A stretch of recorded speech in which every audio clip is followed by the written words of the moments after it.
Bismillahirrahmanirrahim. Assalamualaikum warahmatullahi wabarakatuh. Kami daripada kumpulan 5 akan membentangkan sebuah tajuk iaitu Pendekatan Dakwah IR 4.0. Sebelum itu, kami sekumpulan ingin mengucapkan ribuan terima kasih kepada Ustaz Muhammad Nurul Hafiz kerana mengajar subjek dakwah Islamiah sepanjang semester ini. Tajuk kami tiada dalam kitab, jadi kami sekumpulan berharap sahabat-sahabat yang menonton video ini dapat memberikan tumpuan yang sepenuhnya. Baiklah, sebelum itu izinkan saya memperkenalkan diri saya terlebih dahulu. Nama saya Sharifah Aisyah Sakinah binti Said Hasnul Hisham. Nombor matrik saya 055056. Baiklah, sebelum kita meneruskan pembentangan ini, mari kita lihat isi kandungan terlebih dahulu. Iaitu yang pertama, revolusi industri IR 4.0.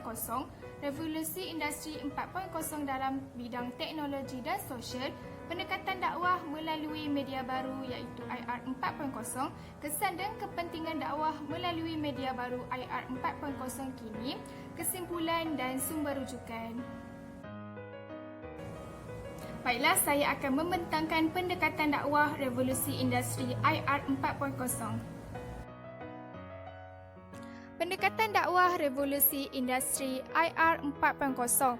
Okey, IR 4.0 ni singkatan kepada perkataan bahasa Inggeris iaitu Industry Revolution IR 4.0 yang bermaksud revolusi industri 4.0. Okey, daripada segi definisi, menurut Kamus Dewan Bahasa edisi keempat, revolusi bermaksud perubahan yang menyeluruh dan mendadak, terutamanya dari segi cara berfikir, bertindak dan sebagainya. Sebagai contoh, gerakan atau perubahan untuk meningkatkan hasil tanaman di negara-negara yang sedang membangun melalui teknik pertanian moden. Dari segi istilah pula, revolusi industri bermaksud pengeluaran barang yang dihasilkan secara besar-besaran dan melebihi paras keperluan seseorang pengusaha.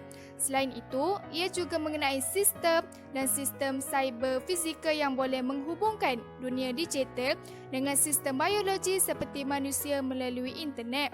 Revolusi industri 4.0 ini bermula dengan kemunculan komputer, robot pintar, kenderaan tanpa pemandu, suntingan genetik dan perkembangan neuroteknologi yang membolehkan manusia menggunakan kurang tenaga berbanding sebelum ini.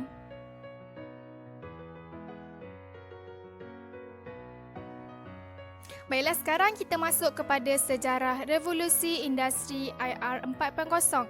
Okey, sejarah revolusi industri ini bermula pada tahun 1800 iaitu sekitar 1760 sehingga 1830 yang dikenali sebagai revolusi industri 1.0 di Eropah. Terdapat perubahan secara besar-besaran ketika revolusi industri 1.0 dalam bidang pertanian, pengangkutan dan teknologi. Okey, sebagai contoh penggunaan enjin wap.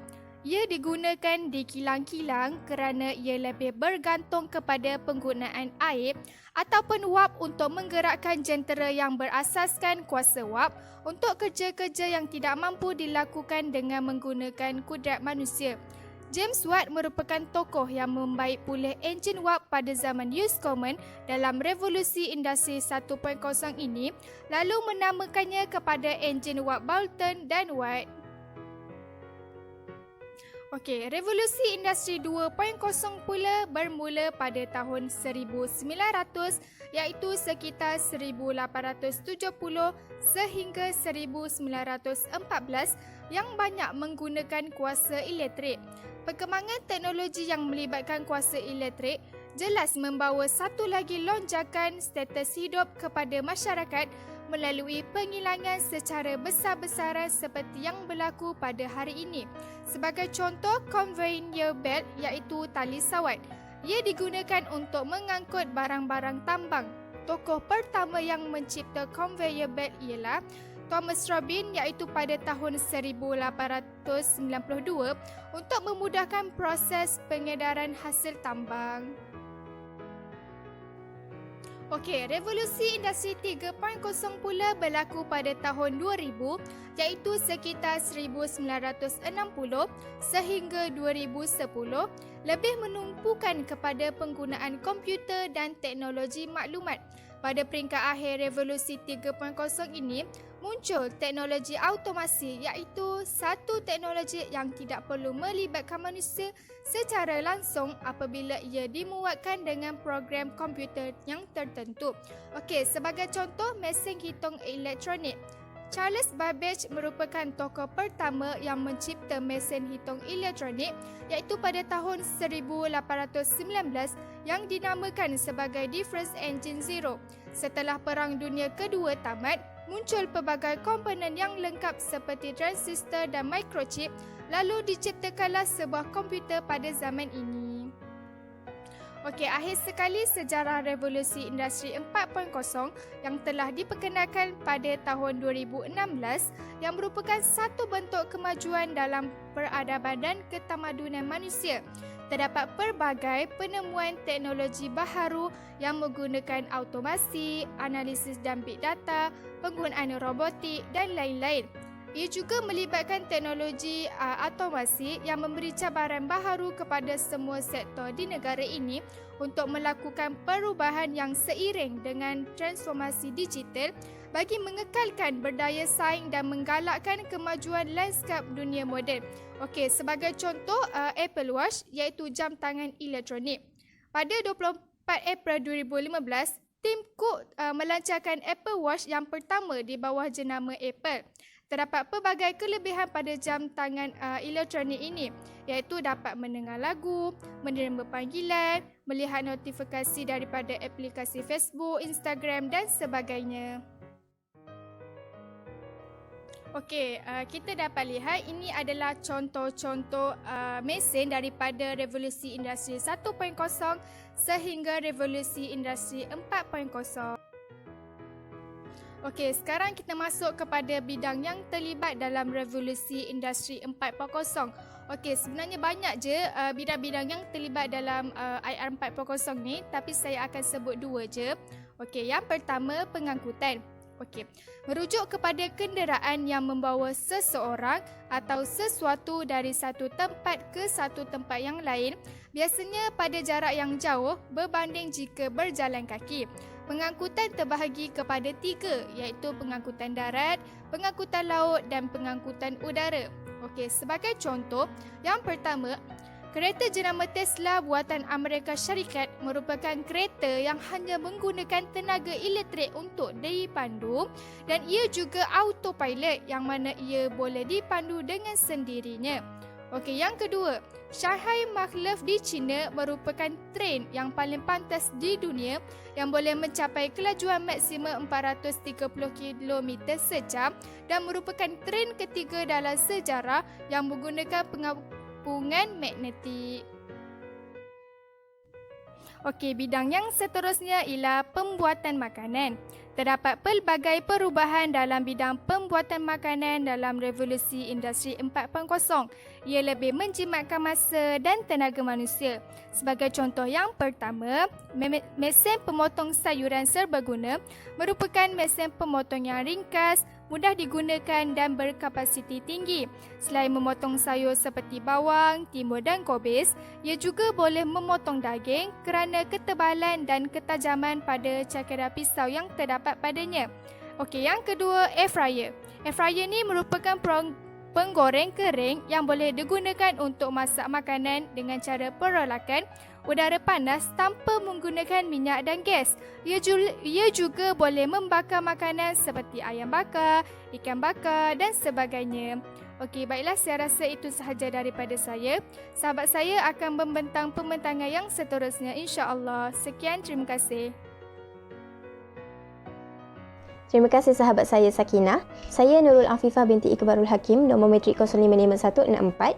Saya akan meneruskan pembentangan di bawah tajuk Revolusi Industri 4.0 dalam Teknologi dan Sosial. Revolusi Perindustrian 2.0 ditandai dengan pengembangan tenaga elektrik dan tenaga penggerak. Ketika ini, pembuatan dan pengeluaran besar-besaran berlaku. Sebagai contoh, pengeluaran telefon, kereta, kapal terbang dan lain-lain. Jadi, revolusi perindustrian 4.0 merupakan kesinambungan daripada revolusi perindustrian 2.0 setelah 3.0. Jadi, hari ini saya akan ceritakan sikit tentang revolusi telefon, rangkaian 1G hingga 5G dan juga media baharu. Telefon bimbit. Telefon bimbit merupakan telefon mudah alih tanpa wayar yang berfungsi dengan menggunakan isyarat gelombang. Alexander Graham Bell merupakan pengasas kepada penciptaan telefon, yang mana Bell ni dilahirkan pada 3 Mac 1847 di Edinburgh, Scotland, kemudian berpindah ke Kanada dan berpindah ke Boston. Keluarganya sangat aktif dalam terapi penceramah dan pertuturan bagi orang pekak. Keluarganya maksudnya di sini bapa Bell, bapa saudara Bell, datuk Bell. Okey. Bell ni terlibat dalam penciptaan telegraf, iaitu mesin untuk menghantar dan menerima pesanan jarak jauh. Telefon dan telegraf, kedua-duanya menggunakan sistem elektrik berasaskan dawai, dan kejayaan Alexander Graham Bell dalam penciptaan telefon merupakan hasil langsung daripada usahanya untuk meningkatkan telegraf. Kiranya, dalam menjalankan eksperimen untuk tingkatkan kualiti telegraf tu, tercetusnya idea untuk penghasilan telefon. Dari telegraf ke telefon.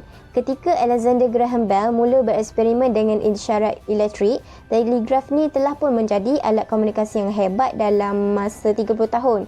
Walaupun sistemnya sangat berjaya, namun telegraf terhad untuk menerima dan mengirim satu mesej pada satu masa sahaja. Jadi disebabkan kekurangan inilah, Bell menjalankan kajian telegraf harmonik untuk tingkatkan kualiti telegraf tu supaya telegraf ni boleh menerima dan mengirim banyak mesej pada satu masa. Mr. Watson datang ke sini. Okey, Mr. Watson ni merupakan rakan Bell yang sama-sama menjalankan eksperimen telegraf harmonik, yang mana eksperimen ni dijalankan pada 2 Jun 1875. Dalam eksperimen ni, Bell dan juga Watson mendapati bahawa bunyi boleh dihantar melalui wayar sepenuhnya secara tidak sengaja. Ini berlaku apabila Watson dicuba untuk longgarkan wayar di sekitar pemancar telegraf tu secara tidak sengaja. Namun tanpa disangka-sangka, getaran yang dihasilkan oleh isyarat itu bergerak sepanjang wayar ke peranti kedua di ruangan lain tempat Bell bekerja. Kiranya pada masa ni, Watson duduk bilik lain, Bell duduk bilik lain. Kemudian dalam catatan jurnal Bell ada menyatakan, saya kemudiannya menjerit ke dalam corong mulut telegraf tu dan berkata, "Tuan Watson datang ke sini, saya ingin melihat anda." Tidak lama kemudian dengan senang hatinya Watson datang ke bilik Bell dan berkata, "Saya faham dan saya dengar apa yang anda katakan tadi." Jadi daripada sini berlakulah panggilan telefon pertama. Teknologi rangkaian 1G hingga 5G. Okey, rangkaian 1G hingga 5G ni berkaitan dengan inilah kelajuan data untuk kita hantar sesuatu data tu. Okey, pada teknologi 1G ini terhad kepada perkhidmatan suara asas sahaja, dan pada waktu ini telefon bimbitnya bersaiz besar dan tidak mudah untuk dibawa ke mana-mana. Next, teknologi 2G yang mana membolehkan komunikasi suara dan menghantar pesanan teks. Sebahagian daripada penyamakan imbas web rangkaian 2G adalah standard digital pertama, dan pada masa ini komunikasi mudah alih menjadi kelebihan yang paling ketara dan menjadi fokus utama para pengguna. Seterusnya, teknologi 3G. Berdasarkan ciri fungsi yang terdapat dalam 2G, QWERTY dan PDA telefon dikembangkan untuk tujuan perniagaan mudah alih ketika ini. QWERTY iaitu tata letak papan kekunci ataupun Kurz dalam bahasa Jerman ataupun AZERTY dalam bahasa Perancis. Kalau kita tengok keyboard phone ataupun keyboard laptop kita sekarang ni, susunan huruf tu terabur, tak teratur. A duduk jauh dari B, B duduk jauh dari C gitulah. Jadi, kenapa? Ada cerita dia sebenarnya. Pada tahun 1868, American Christopher Latham Shawless telah mengatur huruf pada mesin type dengan cara yang bermakna di mana huruf tersebut telah disusun mengikut abjad sebelumnya. Namun, American Christopher mendapati bahawa sistem pukulan mesin type itu dapat ditangkap yang mengakibatkan kerja membosankan dan kehilangan banyak masa. Jadi, disebabkan itulah American Christopher upgrade kepada QWERTY baharu, papan kekunci baharu yang mana dapat membuatkan gerak kerja tidak membosankan dan dapat menjimatkan banyak masa. PDA, Personal Digital Assistant, ataupun dalam bahasa Melayunya pembantu digital peribadi, yang mana dulunya cukup popular di kalangan ahli perniagaan dan eksekutif yang sibuk untuk merancang jadual mereka dengan buku alamat dan kalendar, di mana mereka boleh menetapkan penggera untuk aktiviti seharian mereka. Generasi muda macam kita ni mungkin tidak menyedarilah kehadiran peranti ni sebab telah diganti dan digunakan telefon pintar yang mempunyai semua fungsi PDA yang ditambah beberapa ciri. Okey, PDA dengan telefon ni sebenarnya dia tak banyak sangat beza sebab PDA ni dia sama je macam telefon, boleh menyambung menyambung dengan komputer, ada keupayaan untuk melayani internet dengan wifi, boleh bluetooth, boleh menghantar email. Tapi beza dia satu je, PDA tidak boleh buat panggilan telefon seperti mana telefon pintar. iPhone dengan iOS merupakan produk revolusional yang menggunakan teknologi paparan sentuh. Pada ketika ini, telefon pintar Android serta sistem Google Android mula memenuhi pasaran telefon. Seterusnya, teknologi 4G yang mana internet mudah alih berkelajuan tinggi pada tahun 2011 hingga 2020. Dan paparan telefon bimbit ketika ini dikembangkan ekoran perkhidmatan pelayaran multimedia yang semakin popular seperti Notch, Dosh dan juga pandangan penuh. Seterusnya, teknologi 5G. 5G hadir sebagai infrastruktur penghantaran data dan nisbah skrin aktif suatu kawasan menjadi semakin praktikal dan penting bagi pengguna. Baiklah, beralih kepada slide seterusnya iaitu aplikasi media sosial baru yang mana munculnya Facebook, Twitter, Instagram dan juga TikTok. Okey, pada tahun 2004, Facebook mula diperkenalkan oleh Mark Elliott Zuckerberg dan mendapat sambutan yang baik. Seterusnya pada tahun 2006, Twitter diasaskan oleh Jack Dorsey. 2010, Instagram diasaskan oleh Kevin Systrom dan juga Mike Krieger. Seterusnya pada tahun 2016, TikTok diasaskan oleh Zhang Yiming. Okey, ini merupakan antara keratan artikel yang bertajuk Pemilihan Bahasa dalam Komunikasi di Laman Sosial, kajian oleh Saadia Malik, yang mana hasil kajian menunjukkan Facebook merupakan laman sosial paling popular kerana menjadi pilihan utama responden, iaitu sebanyak 53.9% dan terusnya diikuti oleh Instagram yang berjumlah 30.0%, diikuti dengan Twitter sebanyak 15.6%. Sekian itu sahaja daripada saya serahkan pembentangan kepada rakan saya yang seterusnya. Sekian, terima kasih. Terima kasih kepada sahabat saya yang telah bentang sebentar tadi. Jadi saya Siti Sarah binti Mat Nur, nombor matrik 055699 akan meneruskan perbentangan dengan tajuk Pendekatan Dakwah Melalui Media Baru dalam era IR 4.0. Baik, dengan berlakunya perkembangan revolusi industri 4.0 telah memanfaatkan pelbagai aplikasi digital sebagai medium interaksi masyarakat.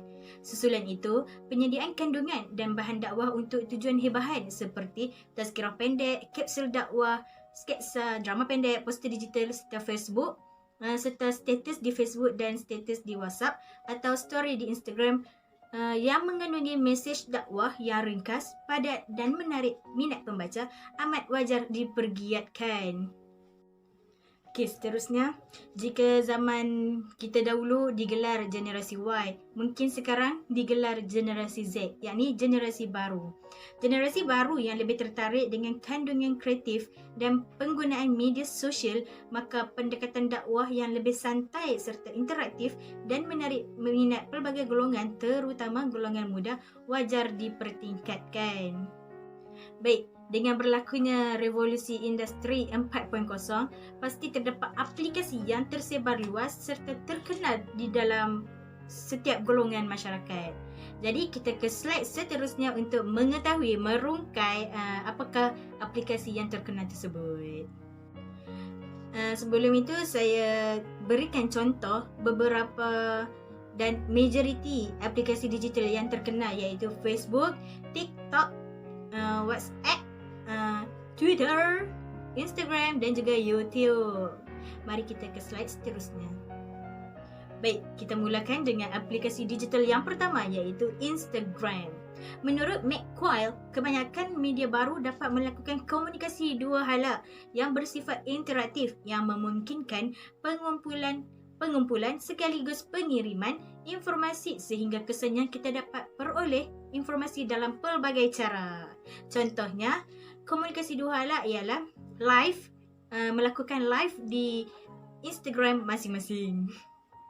Dalam era perkembangan revolusi industri 4.0 ni, terdapat banyak selebriti atau influencer memanfaatkan medium yang disediakan dengan menyampaikan dakwah.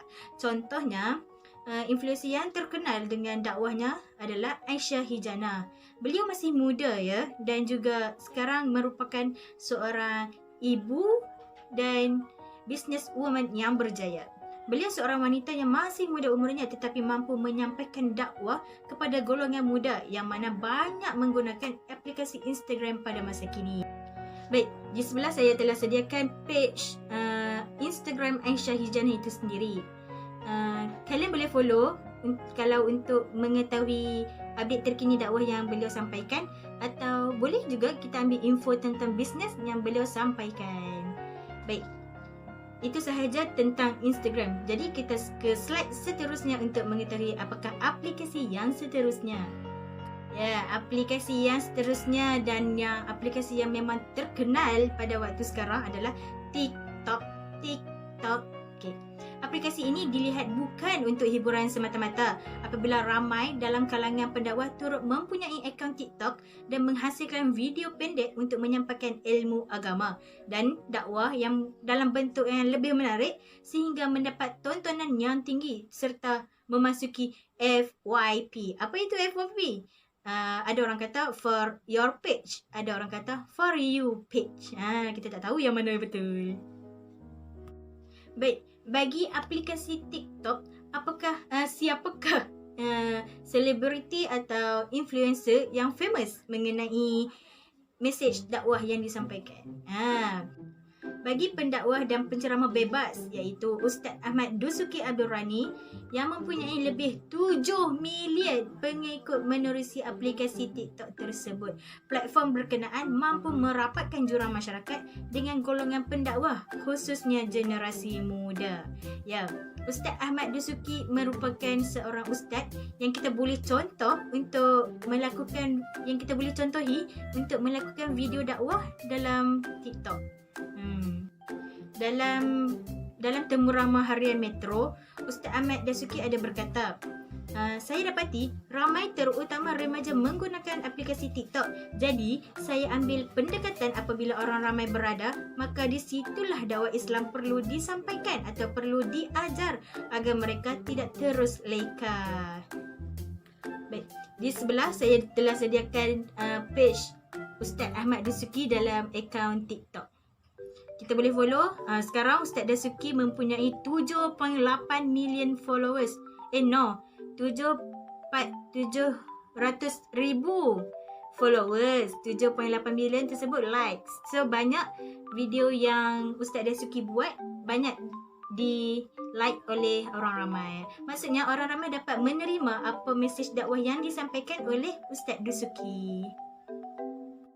Jadi, bagi sesiapa dalam kalangan kita yang mempunyai akaun TikTok, tidak salah untuk kita menggunakan TikTok tersebut untuk menyampaikan dakwah sama ada secara lisan ataupun secara gambaran visual. Boleh saja, janji ada kreativiti sendiri masing-masing dan mesej dakwah tersebut perlulah betul dan mampu disampaikan dengan kefahaman yang dapat diterima oleh orang awam. Seterusnya kita ke aplikasi digital yang terakhir dan yang cukup terkenal dalam kalangan masyarakat. Saat ini, YouTube telah memiliki ribuan bahkan jutaan pengguna dari pelosok dunia. YouTube mendapat posisi teratas sebagai video sharing yang paling popular tanpa had masa video. Contoh macam TikTok ada 3 minit had. YouTube tidak ada, malah boleh post movie, cerita, drama dan sebagainya. Media sosial YouTube memiliki slogan yang berupa broadcast yourself, yang pengunjungnya dapat menikmati sajian video-video dengan pelbagai tema dan kategori. Salah satunya ialah tema Islam dalam kategori dakwah. Macam saya sendiri, personally saya broadcast, saya subscribe channel-channel masakan, ya, sebab saya suka masak dan juga saya suka makan. Pemanfaatan media sosial YouTube untuk berdakwah memiliki kelebihan dakwah melalui media sosial yang menggunakan internet dapat lebih efektif dan efisien kerana dapat ditonton oleh sesiapa sahaja, bila sahaja dan jangkauan tempat yang tidak terbatas. Dan YouTube tidak memerlukan aplikasi. Dia cuma boleh Google. Jika tak ada aplikasi, orang awam boleh search di Google YouTube ataupun search apa-apa video, nanti kita akan boleh pilih di YouTube. Contoh macam TikTok kena download aplikasi, Instagram kena download aplikasi, WhatsApp kena download aplikasi. Tapi YouTube tak perlu download. Siapakah gerangan yang kita boleh contohi untuk memanfaatkan media YouTube untuk menyampaikan dakwah? Ya, contohnya ialah Mufti Menk. Beliau memanfaatkan media YouTube dengan memuat naik video motivasi atau video dakwah. Secara tak langsung, beliau dapat menyampaikan dakwah dengan lebih berhikmah dan dapat diterima oleh masyarakat umum. Sebelah saya sertakan page YouTube Mufti Menk. Di situ ada home videos dan kita boleh tengok video-video di videos tersebut. Dan korang jangan lupa subscribe, tekan butang loceng untuk kita dapatkan info yang terkini. Sekian sudah pembentangan saya. Jadi saya akan serahkan kepada sahabat saya bagi meneruskan pembentangan kami.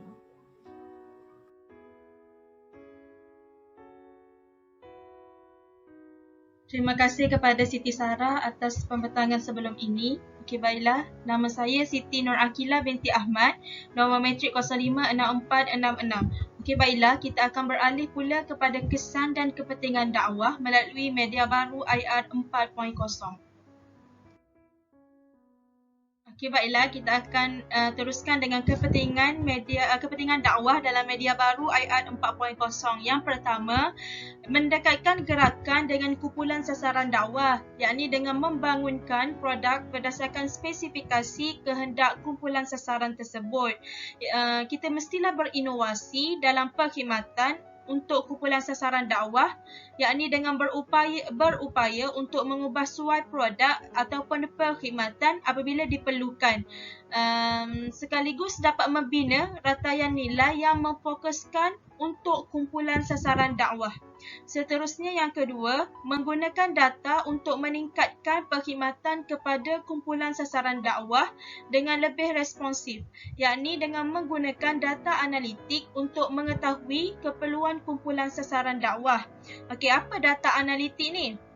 Data analitik ini adalah bersifat hybrid dan fleksibel dengan penerapan elemen teknologi terkini, antaranya meliputi penggunaan perisian komputer terkini dalam menyelesaikan masalah berkaitan dengan industri. Seterusnya, dengan menggunakan data analitik ini juga dapat memperbaiki prestasi operasi organisasi gerakan dakwah. Okey, penganalisis data analitik ini memainkan peranan yang sangat penting dalam mencari corak daripada sesuatu set data dan membantu organisasi membangunkan sistem ramalan mereka serta mencadangkan keputusan yang efektif kepada organisasi. Seterusnya, dapat memandu pemasaran berdasarkan kumpulan sasaran dakwah dan saluran capaian maklumat, sekaligus dapat melahirkan tenaga kerja yakni pendakwah yang berkemahiran tinggi. Okey. Yang keempat, kepentingan dakwah dalam media baru ni juga dapat memperbaiki akhlak manusia yang rosak, terutamanya akhlak manusia pada akhir zaman yang banyak terpesong daripada akidah yang benar dengan adanya media baru ni seperti YouTube, Instagram, Twitter dan sebagainya. Dapat membawa manusia ke arah yang lebih baik. Okey, baiklah, seterusnya kita beralih pula kepada kesan dakwah dalam media baru IR 4.0. Yang pertama, kehilangan pekerjaan. Okey, Dr. Othman pernah mengatakan bahawa kumpulan menengah rendah akan menjadi kumpulan yang paling terjejas kerana secara perlahan menjadi kelompok yang tidak diperlukan dalam ekonomi kita. Kumpulan menengah rendah ni akan digantikan dengan robot dan sistem kerana mereka tidak mempunyai tacit knowledge, yakni pengetahuan tersirat yang boleh ditawarkan kepada majikan dan ekonomi secara menyeluruh, dan akibatnya mereka akan kehilangan pekerjaan. Seterusnya, yang kedua, kemiskinan relatif. Yang pertama untuk kelas pertengahan. Seterusnya, pekerja berkemahiran rendah, yakni sederhana. Berbeza dengan kumpulan pendapatan rendah, meskipun status dia sama, tapi kumpulan pendapatan sederhana ni dia tetap mempunyai beberapa kesan yang positif dan kebanyakan mereka ni dapat mengekalkan pekerjaan masing-masing sebab kerana tidak semua pekerjaan mampu dilakukan oleh robot dan sistem. Okey, seterusnya adalah golongan wanita. Misalnya suri rumah. boleh menggunakan platform-platform yang sedia ada seperti YouTube, TikTok, Instagram untuk berkongsi maklumat tentang wanita ataupun tentang agama Islam di dalam platform yang tersedia. Yakni mereka dapat menarik lebih ramai masyarakat dan wanita ataupun individu untuk sama-sama mencari pendapatan melalui media dakwah. Seterusnya, gangguan perubahan, yakni perubahan gaya hidup dan pencemaran bahasa. Okey.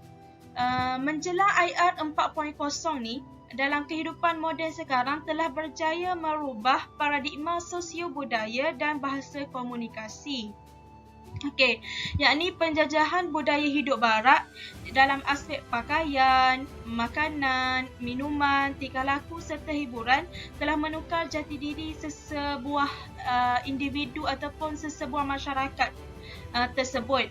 Okey, misalnya lah saya bagi contoh. Contohnya kita tengok dakwah.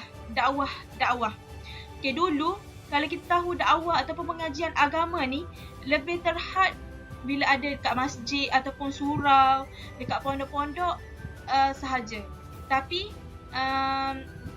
sekarang dengan adanya media baru seperti YouTube, Instagram, para pendakwah boleh menyampaikan maklumat ataupun perkara berkaitan dengan agama Islam dalam platform yang tersedia. Jadi masyarakat ni hanya perlu melayari apa yang diperlukan, tetapi mestilah merujuk kepada pendakwah tu yang orang kata berilmu tinggi, bukan hanya sebagai penunggang agama. Okey, satu benda yang perkara yang sering kita lakukan tapi kita tak sedar, yakni kerosakan bahasa yang digunakan ketika berWhatsApp, bermesej dengan menggunakan tulisan yang ringkas dan mudah dan diguna pakai dalam masyarakat kita pada hari ini, terutamanya dalam kalangan remaja. Misalnya perkataan Assalamualaikum menjadi Assalamualaikum, Askum, Aslam dan sebagainya. Jelaslah ianya merosakkan penggunaan istilah dan membawa makna yang salah. Sebagai seorang pendakwah, kita mestilah menggunakan istilah-istilah yang benar dan tepat ketika menyampaikan maklumat agar pendengar atau pendengar dapat menggunakan istilah yang tepat dan berguna tanpa menyeleweng daripada maksud yang sebenar. Sekian saja daripada saya. Terima kasih. Seterusnya, saya serahkan kepada rakan saya, iaitu Nabihah. Bismillahirrahmanirrahim. Assalamualaikum warahmatullahi wabarakatuh. Saya Nur Nabihah Darah binti Azli, 055736. Baik, terima kasih kepada sahabat saya sebelah tadi kerana telah menerangkan kepada kalian apakah yang dimaksudkan dengan industri revolusi 4.0. Saya mengharapkan agar kalian faham apa itu industri 4.0. Baik, bersama saya akan menerangkan kepada kalian akan menyimpulkan apakah itu industri revolusi 4.0 dan apakah pendekatan dakwah yang perlu mereka laksanakan pada era yang penuh dengan cabaran ini.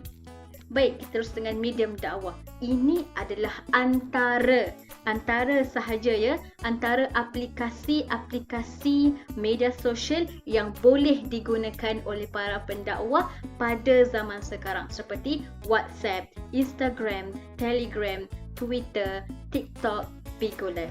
Tahukah anda berapa ramai pengguna media sosial yang menggunakan jaringan-jaringan ini untuk menyebarluaskan hubungan sosial mereka sehingga ke antara bangsa? Inilah dia media-media dakwah yang mereka gunakan. Seperti Instagram. Siapakah pengguna Instagram yang terkenal dalam Malaysia? Ustazah Asma Harun, PU Azman, Ustazah Hafizah Musa, Dr. Zulkifli, Ustaz Abid Liu dan sebagainya. Telegram pula ramai, antaranya Ustazah Asma Harun juga, mereka ada channel-channel mereka ya. Yang kedua Edi Ramli, influencer Instagram terkenal. Yang ketiga Twitter, ramai Mufti Mink, Dr. Zulkifli dan sebagainya. TikTok dan Bigo Live. Ini merupakan channel-channel dakwah yang boleh dilakukan pada zaman sekarang untuk menyebarkan dakwah Nabi. Seterusnya adalah, tahukah anda, ini adalah kajian statistik pada tahun 2021.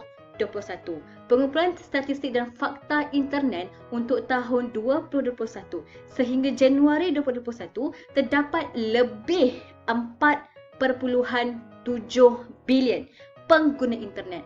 Rata-rata pengguna internet menghabiskan masa selama 6 jam 43 minit dalam talian setiap hari. Bayangkan 6 jam 43 minit merupakan masa yang sangat panjang dalam setiap hari. Setiap hari yang berhormat kawan-kawan.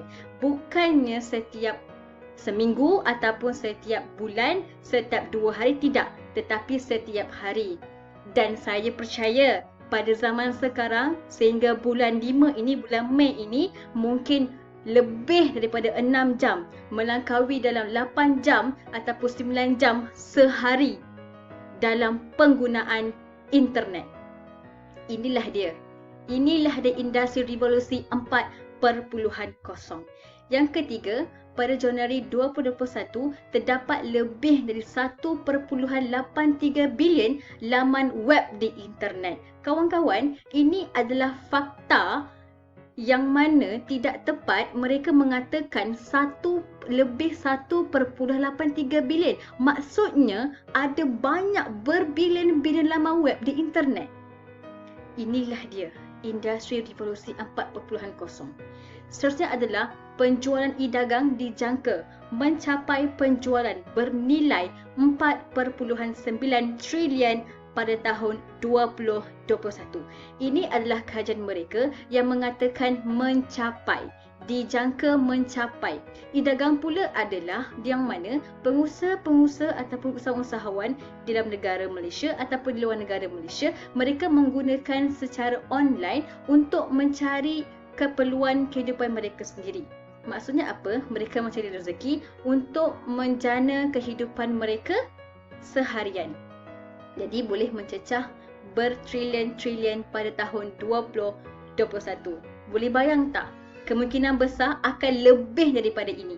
Kemungkinan besar capaian jangkauan ini akan jadi lebih, mungkin 5 trilion, mungkin 10 trilion, kita tak tahu. Ini adalah kehebatan industri revolusi 4.0. Baik, kita pergi kepada seterusnya. Apakah tindakan pendakwah di era 4.0?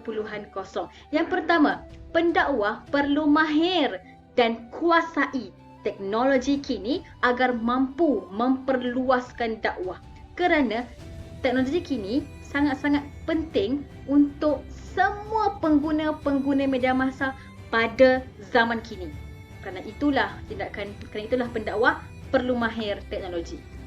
Seterusnya adalah mereka perlu mahir 6 prinsip komunikasi Islam. Ini adalah telah digariskan oleh Syekh Dr. Yusuf Al-Qaradawi tentang 6 prinsip komunikasi, iaitu qaulan sadida, qaulan balighah, ma'rufah, karimah, layyinah dan maisura. Apakah maksudnya? Yang pertama, qaulan sadida yang bermaksud perkataan yang benar, perkataan yang jujur, berfakta dan tidak berbohong. Qaulan balighah pula adalah perkataan yang tepat, tegas, fasih dan jelas maknanya. Itu dia. Seterusnya adalah qaulan ma'rufah, kata-kata yang baik, perkataan yang baik dan pemberian maaf yang lebih baik. Itu dia. Seterusnya adalah qaulan karimah, ucapan yang mulia, perkataan yang mulia dan diiringi dengan rasa hormat dan mengagungkan, lemah lembut dan beradab. Itu dia. Kemudian qaulan layyinah pula adalah lemah lembut, yang maksudnya pembicaraan yang lemah lembut, suara yang enak didengar dan penuh ramah, supaya mad'u rasa tenang je dengar kita punya dakwah. Seterusnya adalah qaulan maisura, maksudnya mudah difahami, ucapan yang mudah dan mudah dimengerti, dicerna oleh mad'u. Itu dia. Seterusnya adalah mahir uslub dakwah. Para pendakwah perlu mahir uslub ini supaya jelas apakah dia uslub ataupun kaedah ataupun cara yang mereka boleh sampaikan dakwah secara berkesan kepada mad'u. Seterusnya adalah mereka perlu mahir dan beri penekanan pada aplikasi-aplikasi pengguna yang ramai. Contohnya Facebook, Instagram, TikTok. Zaman sekarang banyak sangat guna TikTok kan. Jadi seperti Ustaz Dusuki menggunakan TikTok untuk beliau menyebarkan dakwah beliau. Itu dia. Seterusnya adalah kita pergi pula kepada kesimpulan. Okey, sahabat-sahabat, Revolusi Industri 4.0 adalah sebuah konsep perkembangan teknologi dengan pelbagai industri yang pada akhirnya bertujuan untuk meningkatkan produktiviti dan layanan secara efisien. Fenomena dakwah ini di era revolusi industri kini, generasi muda perlu berkemahiran dan melaksanakan dakwah yang bersasar, iaitu mempunyai tujuan, matlamat dan mempunyai mekanisme-mekanisme penyampaian dakwah yang berkesan dalam pelbagai kumpulan sasaran melalui medium baharu ini. Seperti mana yang telah digariskan Imam Ghazali, apakah golongan-golongan sasaran itu? Beliau telah menggariskan 3 golongan-golongan sasaran mereka. Sasaran dakwah adalah yang pertama, golongan yang cerdik, yang mana mereka perlu datangkan bukti-bukti yang jelas. Itu dia. Yang kedua, golongan orang awam, perlu didakwahkan dengan mau'izah hasanah. Yang ketiga, golongan yang banyak menentang tentang akidah. Golongan ini kita perlu rad, maksudnya kita perlu jelaskan, kita perlu tolak segala mutasyabihat, segala kesamaran-kesamaran mereka. Kedua, dakwah tiada batas. Dakwah melalui internet ataupun media baharu kini tidak ada batas. Tidak ada batas yang mampu menghalang hubungan individu dengan masyarakat yang mempunyai akses luas. Islam mampu disampaikan kepada semua pihak tanpa batasan. Oleh itu, nilai Islam yang universal perlu disampaikan secara kreatif dan inovatif melalui jaluran teknologi. Inilah kehebatan revolusi industri 4.0. Akan datang jaluran industri revolusi 5.0. Cuma kita bersedia ataupun tidak. Itu sahaja. Akhir kata, wahai pendakwah, teknologi kini merupakan satu peluang dan tantangan. Saya akhiri dengan terima kasih dan kerana kalian telah memberikan tumpuan sepenuhnya kepada kumpulan kami. Aqulu qawli hadha wa astaghfirullah al-azim wa lakum. Assalamualaikum warahmatullahi wabarakatuh. Siru ala barakatillah. Syukran.